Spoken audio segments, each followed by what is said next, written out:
বন্ধুরা আমি আমি এখন কাপ্তাই লেকে আছি। এই যে এই আঙ্কেলের সাথে আসছিলাম আমরা বোটে করে।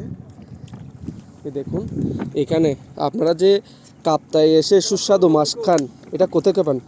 এই দেখুন আঙ্কেলরা অনেক কষ্ট করে জাল টানতেছে, এখানে জাল দিয়েছে। তো সবাই আসলে এই মাছ কিভাবে আসে সেটা কেউ দেখে না। এই দেখুন তারা কত পরিশ্রম কত কষ্টের মাধ্যমে আমাদের জন্য মাছ আনছে। এটা অবশ্য এই মাছগুলো ধরে যা রিজিকে যা রাখছে, এই মাছগুলো পাওয়ার পরে ওনারা বাজারে নিয়ে যাবে। হ্যাঁ, তো আসলে আমরা অনেকে তা জানি না মাছগুলো কোত্থেকে আসে বা কীভাবে এই মাছগুলো ধরে। তো আপনাদের এটা অবশ্য আমি দেখাতে চাচ্ছি। এই দেখুন এখানে জাল ফেলেছে, এই জালটা টেনে নিয়ে আসতেছে।